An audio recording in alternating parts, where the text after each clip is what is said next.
السلام عليكم ورحمة الله وبركاته، ازيكم عاملين ايه؟ كل سنة وانتم طيبين وبخير يا رب. سنة 2024 تبقى خير وسعادة وبركة عليكم وعلى الأمة العربية كلها.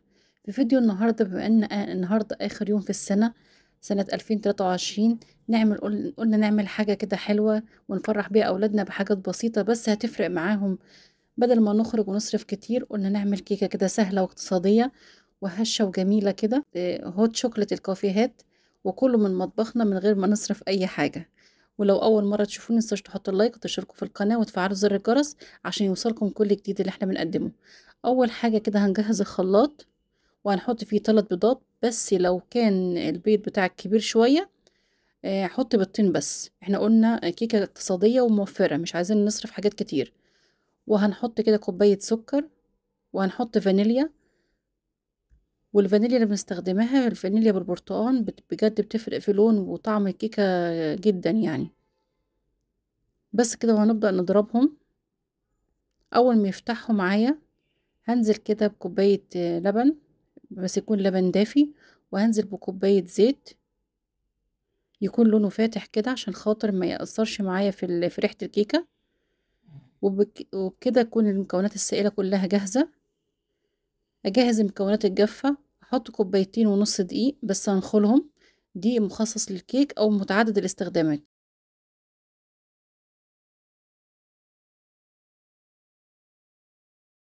وهنزل كده بنص الكوباية يعني حطيت 2 وادي نص كوباية تانية. وهحط رشة ملح خفيفة. كل المكونات الجافة هنخلها. وفي الوقت ده أنا كنت مسخنة الفرن على درجة حرارة 180، ملحوظة مهمة جدا. وهحط معلقتين كبار نشا،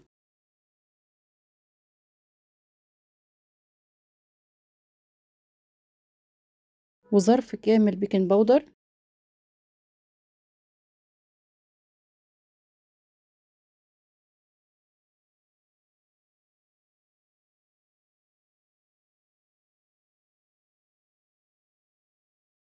وهبدأ كده، يعني بستخدم المضرب اليدوي بحركة دائرية، أبدأ أخلط المكونات الجافة مع المكونات السائلة.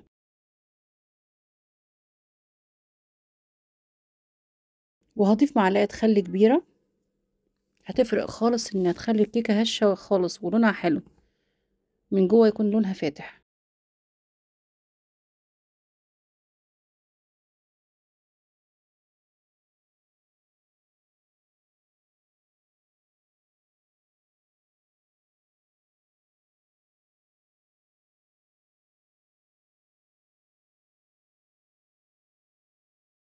لو اتأكد إن مفيش حاجات لازقة من تحت ولا دقيق لازق.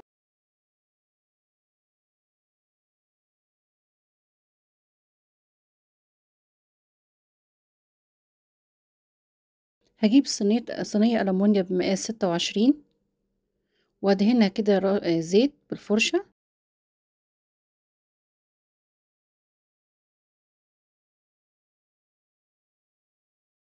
ومعلومة مهمة إن القوالب الألمونيا بتفرق في لون الكيكة وبتطلعها حلو قوي عن أي قوالب تانية. وهرش كده رشة دقيق، هبطنها كلها كده بالدقيق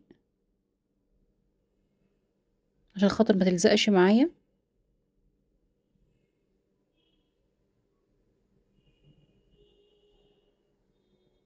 وهخبطها كده خبط على الرخام عشان الدقيق الزيادة ينزل.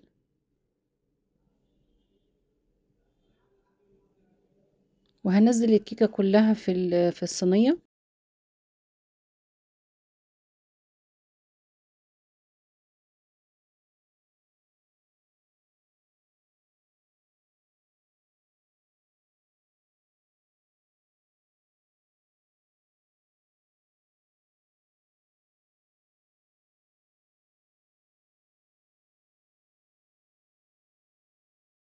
بس واخبطها كام خبطة كده على الرخام عشان تطلع منها الفقاعات، عشان خاطر يبقى كله من جوه مفيش فراغات جواها.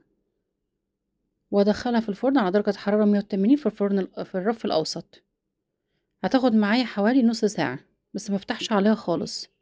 بس بما اني بعمل كيكة بقى حلوة، لازم اعمل مشروب شتوي كده يدفينا ويدفي اولادنا. عملت الهوت شوكولات الكافيهات اللي بيتباع بره. حطيت كده حوالي 4 كوبايات لبن، وحطيت 4 معالق نشا أو كاستر، يعني لو ما عندكيش نشا حطي كاستر، وهانزل ب4 معالق كاكاو خام. كل المكونات اللي باعمل بيها النهارده يعني بإذن الله تكون عندِك في المطبخ، ومش مش هتشتري حاجة ولا هتكلفي نفسِك، يعني هتحتفلي كده بالسنة الجديدة بدون أي ما تصرفي ولا أي حاجة. وهاقلبهم كده على النار، وكان عندي مكعبين شوكولاتة حطيتهم بيدّوا طعم أحلى. كل ما يسخن اللبن على النار هيبدأ يتقل معايا زي ما أنتم شايفين كده، تقل معايا الhot chocolate.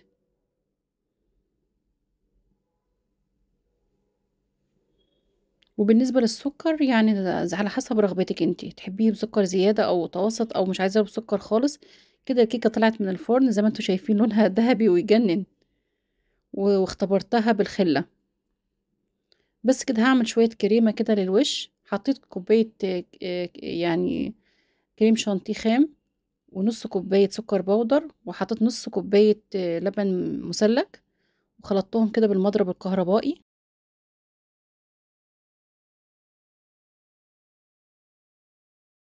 وفي الوقت ده خلّيت الhot chocolate يبرد معايا عشان أصُبّه في الكوبايات.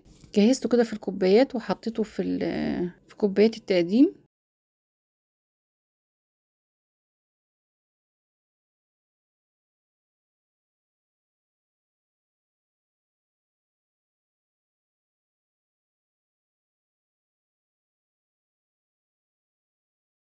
وكل ما يبرد هيتقل أكتر ويبقى أحسن.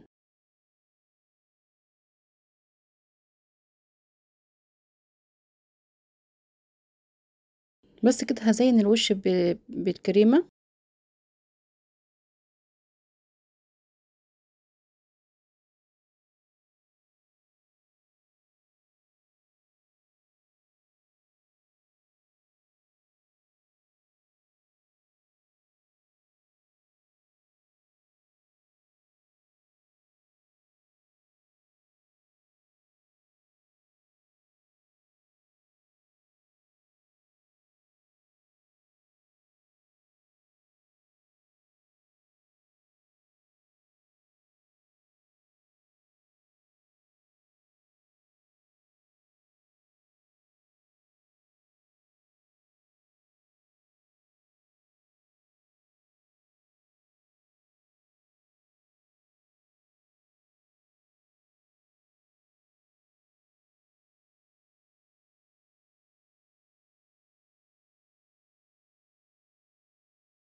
وكان عندي شوكولاتة مبشورة كده حطيتها على الوش على الكريمة عشان تكسر لون الكريمة.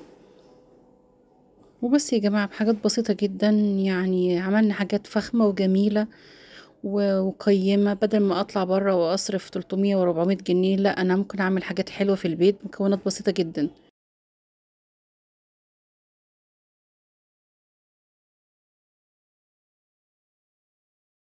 وشايفين شكله جميل إزاي وهيعجب أولادنا بإذن الله.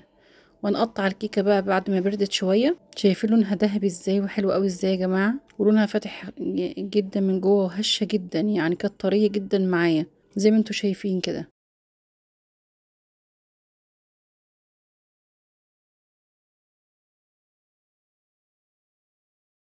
وبحاجات بسيطة ممكن تساعدي أولادِك أو ضيوفِك بطريقة يعني بسيطة جدًا. أهم حاجة يا جماعة قبل الساعة 12:00 لو حد زعلان من حد يتصل بيه يقول له كل سنة وأنت طيب، ويقول له ما تزعلش مني ويا رب تكون سنة سعيدة عليكم يا رب، وسنة خير وبركة على الأمة العربية كلها. كل سنة وأنتم طيبين وسلام.